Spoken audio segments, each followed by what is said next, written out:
warahmatullahi wabarakatuh. Halo teman-teman. Perkenalkan, nama saya Nabila Azhara Ansori. Saya lahir di Dumai tanggal 9 September 2004. Saya dibesarkan di Dumai. Nah, walaupun saya dibesarkan di Dumai, daerah saya mengalir dari suku Minangkabau, khususnya dari daerah Payakumbuh dan Bukit Tinggi. Nah, di sini saya akan mengajak kalian untuk mengenal dan menjelajahi suku Minangkabau yang kaya akan budaya dan tradisi. Minangkabau yang terletak di Provinsi Sumatera Barat memiliki nama yang sangat penuh makna. Nah, kata Minang berarti menang. Nah, kata kabau berarti kerbau. Legenda yang beredar menyebutkan bahwa nama ini lahir dari sebuah peristiwa bersejarah pada abad ke-16. Ketika pasukan Majapahit berusaha menyerang daerah ini, masyarakat setempat dengan cerdik mengusulkan untuk mengadu kerbau. Nah, dengan kecerdikan dan keberaniannya, akhirnya mereka berhasil mengalahkan pasukan Majapahit dengan menggunakan anak kerbau yang kecil. Kemenangan ini akan menjadi simbol keberanian dan kecerdikan masyarakat Minangkabau. Nah, selanjutnya, suku Minang menganut sistem matrilineal yang dimana garis keturunan diturunkan melalui pihak wanita. Dalam masyarakat ini, wanita memiliki peran yang sangat penting termasuk dalam hal warisan dan kekayaan. Nah, Minangkabau juga terdiri dari beberapa suku seperti Kota Pilihan dan Budi Caniago yang mencerminkan keberagaman budaya. Bahasa yang digunakan adalah bahasa Minangkabau dengan berbagai dialek yang menunjukkan kekayaan daerah tersebut. Nah, Minangkabau juga memiliki makanan khas kuliner seperti rendang, sate padang, atau dendeng. Nah, kalau dendeng tidak hanya di Sumatera Barat, tetapi juga di seluruh Indonesia, bahkan di luar negeri. Nah, itu tadi asal-usul budaya Minangkabau. Nah, selanjutnya di sini saya akan menceritakan tentang latar belakang pendidikan saya yang dimulai dari sekolah dasar. Nah, dulu saya sekolah dasar di SD 1 YKPP di mana ada di Kota Dumai, yaitu daerah kampung saya. Nah, lalu saya melanjutkan pendidikan di SMP IT Basma Brilian yang masih di Kota Dumai. Lalu saya melanjutkan lagi pendidikan saya di SMA Islam Abdul Rabb di mana itu tuh adalah asrama yang ada di Kota Pekanbaru. Lalu saya melanjutkan pendidikan saya di Universitas Islam Riau dan sekarang saya adalah mahasiswa Universitas Islam Riau. Nah, selanjutnya saya akan menceritakan salah satu tradisi yang ada di Minangkabau, yaitu mandi balimau. Dan sesuai dengan pengalaman saya juga, nah, mandi balimau itu adalah tradisi yang sangat penting bagi masyarakat Minangkabau yang dilakukan menjelang bulan suci Ramadan. Nah, tradisi ini tidak hanya sekedar ritual, tetapi juga merupakan bagian integral dari budaya dan identitas masyarakat Minangkabau. Mandi balimau ini memiliki akar sejarah yang kuat yang diperkirakan berasal dari pengaruh Hindu yang masuk ke Indonesia. Nah, ritual ini melambangkan pembersihan diri secara lahir batin yang dianggap penting sebelum memasuki bulan puasa.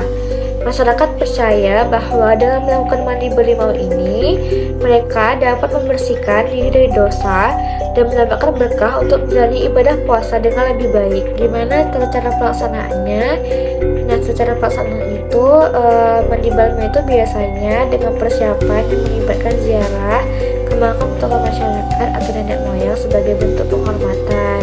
Dan masyarakat itu biasanya berkumpul di tepi sungai yang mengenakan pakaian tradisional yang berwarna-warni dan membawa ramuan khusus yang terbuat dari air jeruk, nipis, dan bahan alami lainnya. Lalu, acara dimulai dengan doa bersama dan diikuti dengan ritual mandi di sungai. Nah, lalu masyarakat itu saling menyiramkan air ramuan itu sebagai simbol pembersihan. Nah, selain mandi, biasanya juga diadakan makan bersama yang dikenal dengan istilah makan bajamba sebagai bentuk kebersamaan dan rasa syukur. Nah, dari tradisi ini juga ada nilai-nilainya, yaitu ada nilai filosofis. Dan mandi balimau ini bukan hanya sekedar ritual fisik, tetapi juga memiliki nilai sosial dan budaya yang mendalam. Dan ritual ini akan menjadi momen untuk saling memaafkan, terus juga menjadi silaturahmi dan memperkuat ikatan antar anggota masyarakat yang sebelum memasuki bulan puasa. Lalu mandi bareng ini juga mencerminkan nilai-nilai kebersamaan.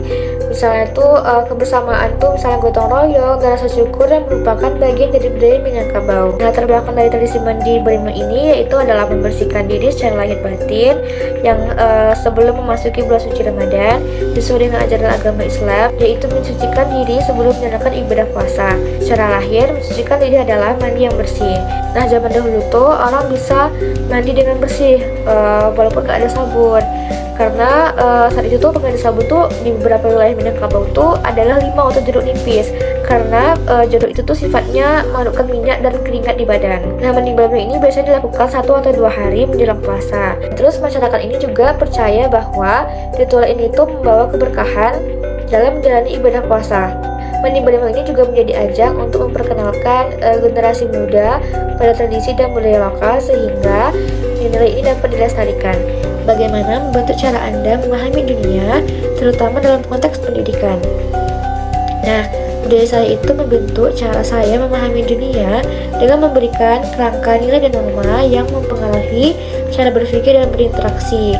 Nah, misalnya itu dalam konteks pendidikan, yaitu budaya lokal itu seringkali menentukan metode pengajarannya, misalnya dengan cara berkomunikasi dan interaksi antara guru dan siswa. Nah, misalnya kalau dalam budaya Minangkabau, tadi yang saya ceritakan itu ada nilai-nilai seperti gotong royong dan juga penghormatan terhadap orang tua itu juga sangat ditekankan karena dapat mempengaruhi cara siswa berpartisipasi dalam kegiatan belajar. Pernahkah Anda menghadapi stereotip atau diskriminasi dalam pengalaman belajar? Nah, pengalaman saya dulu waktu saya sekolah dasar, saya dulu pernah dibanding-bandingkan karena kemampuan belajar saya yang cukup lambat dibanding dengan siswa yang lain. Lalu pertanyaan ketiga yaitu pelajaran apa yang Anda ambil dari pengalaman tersebut untuk menjadi guru yang inklusif dan peka budaya. Pelajaran yang dapat saya ambil dari pengalaman tersebut adalah pentingnya menciptakan lingkungan belajar yang inklusif dan peka budaya. Yaitu saya sebagai guru nanti, saya berusaha untuk memahami latar belakang siswa dan menghargai keberagaman mereka dan memahami juga tentang kemampuan mereka dan menyamaratakan mereka dan tidak membanding-bandingkan. Dan saya juga berkomitmen untuk mengedukasi siswa tentang pentingnya menghormati perbedaan dan menghindari stereotip sehingga semua siswa merasa diterima dan didukung dalam proses belajar mereka. Sebagai calon guru, saya ingin menciptakan ruang kelas yang ramah dan menghargai perbedaan. Saya ingin semua siswa merasa diterima dan nyaman tanpa memandang asal-usul, agama, atau kemampuan mereka. Nah, bagi saya, keberagaman itu adalah kekayaan yang bisa membuat proses belajar menjadi lebih hidup dan bermakna. Oleh karena itu, saya berusaha untuk selalu membangun hubungan yang hangat dan saling menghormati dengan siswa.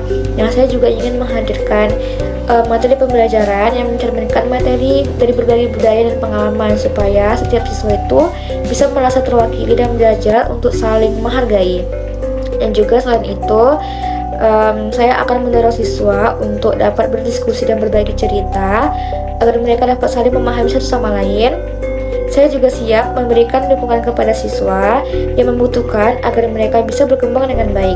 Nah, saya harap dengan cara ini saya bisa menjadi contoh sikap terbuka dan peduli sehingga siswa pun belajar untuk menerapkan hal yang sama dalam kehidupan sehari-hari. Nah, visi saya adalah menciptakan kelas yang bukan hanya tempat belajar, tetapi juga menjadi tempat siswa untuk tumbuh menjadi pribadi yang peka dan menghargai keberagaman di masyarakat. Nah, itu tadi identitas saya, asal-usul budaya, latar belakang pendidikan saya, lalu pengalaman tradisi yang pernah saya alami, dan juga refleksi pribadi dan visi saya untuk menjadi calon guru.